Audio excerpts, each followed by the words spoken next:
Well, I'm Palestinian American. I was the first in my family born in the U.S. and raised in the diaspora. And so I grew up, very aware of how little people knew about Palestine, Palestinians, what happened to Palestinians in 1948. And I had really always wondered why the world didn't know the story of how Palestinians became refugees, of, what had to happen in 48 to create a Jewish majority state. So I'd always wanted to tell that story. It's a story that's been omitted from history books. It's been denied. It's still being denied, censored, erased.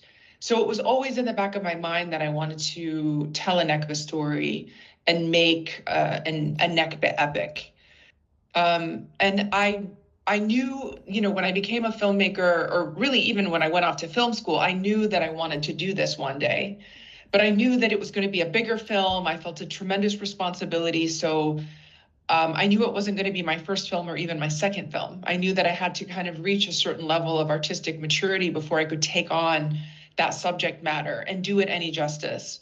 So after I made my first two films, I started thinking about it. And that was back in 2014. So I started thinking about the story for this film, a very long time ago. And I really took my time to develop it because I knew it was going to be very layered, multi-generational. I felt that you can't really tell the story of the Nakba without telling a multi-generational story because the Nakba never ended. What started, in the 1940s has continued until today. So I wanted to really take my time and develop the characters and really understand all of the kind of major turning points of the story, the beginning, the middle, the end. I wanted to know all of that before I sat down to start writing. So ultimately, I ended up developing the script for about 5 years. And I didn't even start writing it until 2020. But as you can see, it all happened far in advance of what is currently happening. And what's currently happening is just a horrific escalation of what's been happening. So it's no surprise in some ways to Palestinians that we've arrived at this, kind of horrifying juncture. But of course, I had no way of knowing that when I was kind of developing this film that I would end up taking it out into the world at a time when, Palestine was even more in the news than usual, and that it was on everyone's minds.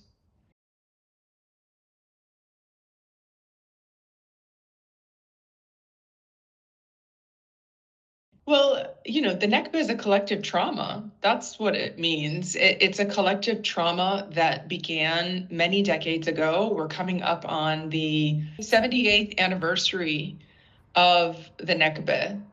And, it's really a collective trauma that has never ended for Palestinians. And one of the things that I really wanted to that is one of the things that I was thinking about as I was going into developing this film. I was really thinking about how do we look at our collective trauma of the past when we're still undergoing present trauma? Like the past has never really ended for Palestinians. The past is ongoing. It's ongoing, it's happening, it's both past and present trauma that's just continuous.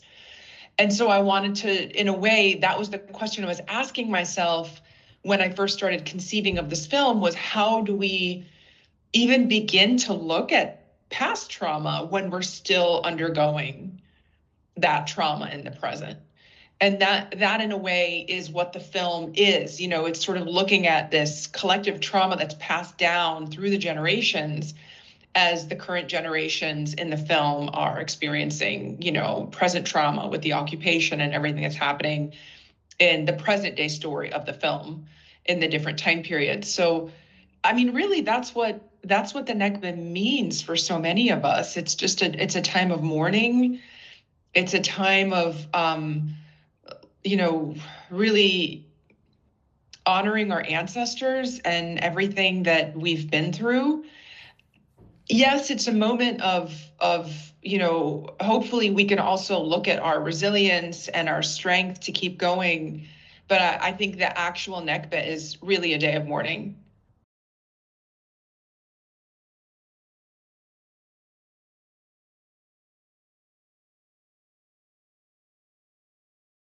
Well, so I landed in Palestine in May of 2023, and I was in prep. I wasn't filming yet. We were in prep, but we were 2 weeks away from filming when the events of October 2023 forced us to stop and reevaluate whether we could even make the film anymore.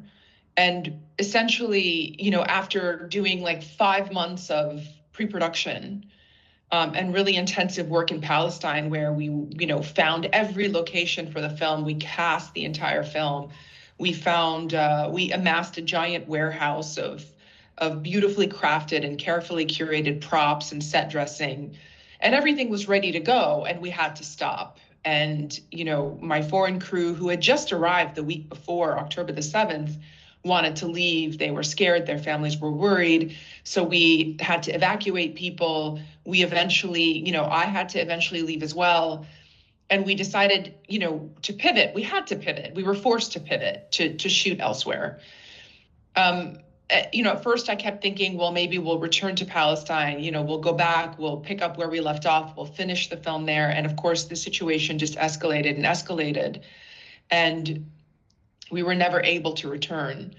So the film, my relationship to the film, in many ways, my relationship to the making of the film completely changed. I was now looking for Palestine everywhere but Palestine. I was having to recreate it outside, which was, much more costly than shooting it in the authentic location. We had to re-prep the entire film. I had to recast a lot of the secondary and tertiary roles. So it was really starting from scratch in many ways. And obviously, we were in a financial crisis because we had spent that money in Palestine and now we had to start over. So we had to raise more money.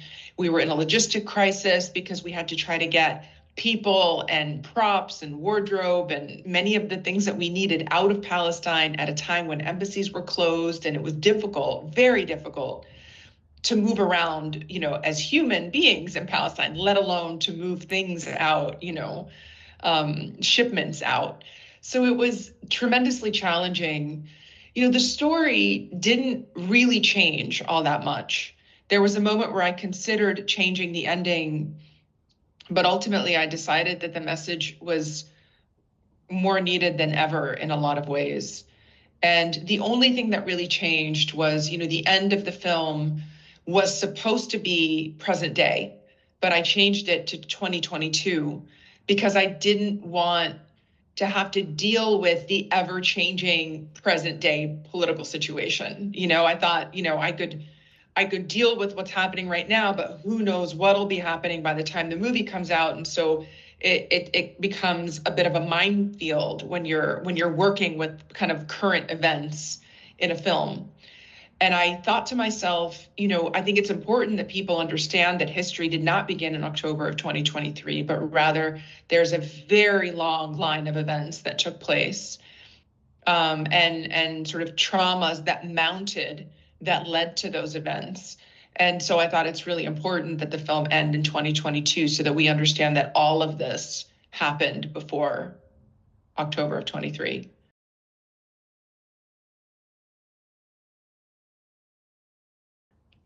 We ended up shooting most of the film in Jordan, in the Palestinian refugee camps in the north. In fact, we were shooting in an UNRWA-supported Palestinian refugee camp when UNRWA's funding was pulled. And so it was devastating for the people who were living there. And it was, it felt like, again, we were in the center of what was happening, and feeling the implications for, the people most impacted by that, awful decision and lawsuit and everything that happened.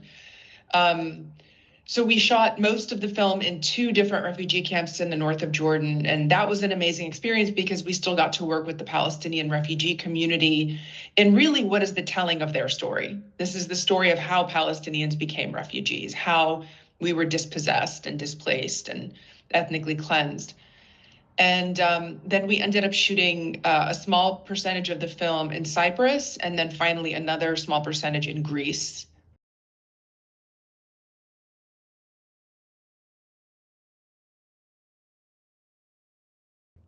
Well, I think it's been a lifeline for so many people, like evidenced um, for us when we were in the refugee camp and really, when that funding was pulled.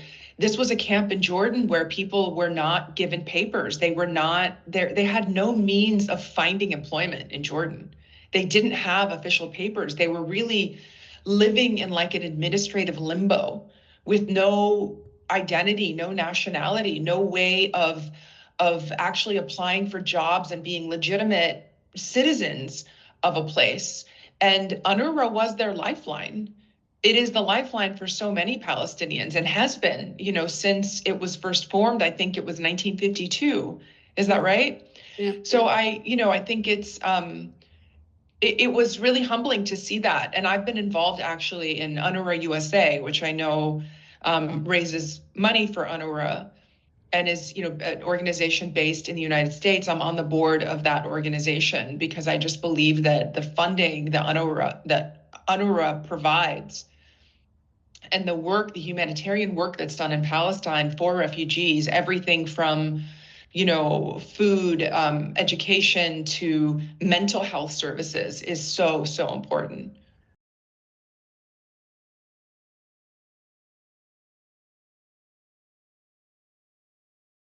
I think making this film, I think it did in some way. I think it helped me kind of articulate um, the intergenerational and collective trauma that we Palestinians feel. I think it made it more tangible and real to write about it and then kind of assemble a team of people to reenact it, and to kind of recreate what that trauma looks like and how it's passed down. And I think one of the central questions of the film, and one of the things that I think I grappled with, and I think a lot of Palestinians really grapple with, and it's really it's the question at the center of Palestinian identity.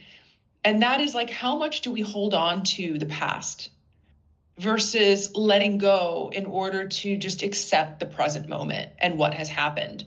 And I think Palestinians really grapple with that question because our identity is so wrapped up in the past. And yet it's so painful to hold on the way that, like some of the characters in the film do. And we see that pain of not being willing to let go, not being willing to accept, not accepting, causing so much suffering. And then you see a character who just wants nothing more than to let go. And you see the judgment that people around him have of him because he just wants to let go and live in the present moment and just accept. And so you see this kind of conflict in the film.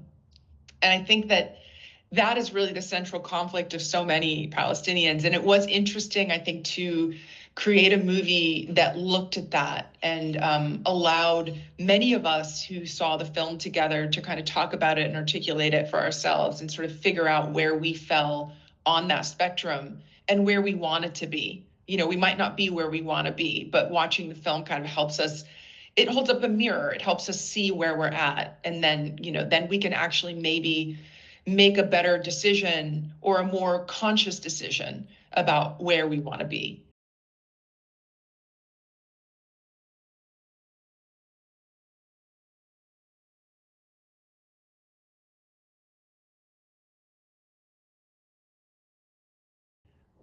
I think it is one of the deepest forms of Palestinian resistance.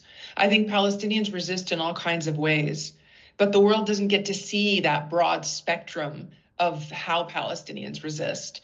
The world has never really seen the nonviolent Palestinian movements of, they see the protests, but the protests almost always turn violent, because of Israeli, whether it's gunfire, or rubber bullets, or tear gas. But I think Palestinians resist in all ways, and I have seen Palestinians make the most generous decisions.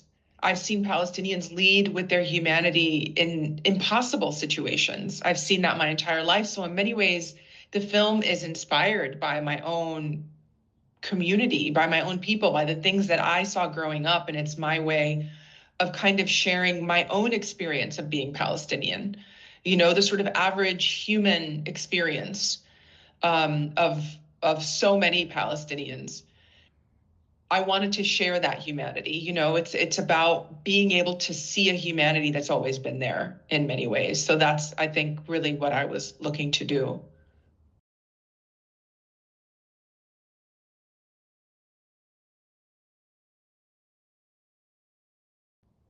Yeah, I mean, I think cinema is so powerful in that way. You know, it really, it's all about that universal language of emotion. And, you know, for people whose story has been long denied and suppressed and erased, and you see now more than ever before, um, people really being punished for speaking out and supporting Palestinian human rights. I think storytelling for us is a matter of survival. You know, cinema really is resistance when you're talking about a group of people who are being punished just for being who they are, who we are, you know? So, yeah, I think cinema is an incredibly powerful tool, and Palestinian cinema has always been really linked to the movement for Palestinian freedom. You know, I think the two really go hand in hand in a way that that is just, I think, you know, like unlike any other place in the world in some ways. You know, it's like Palestinian cinema began as a movement for liberation. You know, and it's just so um, it's been so many decades of this. So in many ways, yeah, you're seeing a really, I think, a really interesting cinema that has been emerging for decades, but is now reaching a moment where we're seeing more filmmakers from Palestine than ever before, and our voices are making it out into the world in a bigger way than they have before, even though you still have, you know, you still have a lot of barriers to distribution. You still have a lot of gatekeepers who are afraid of our story. So it's I feel really fortunate to be a part of the you know Palestinian filmmaking community and to be able to use cinema as a tool in this way.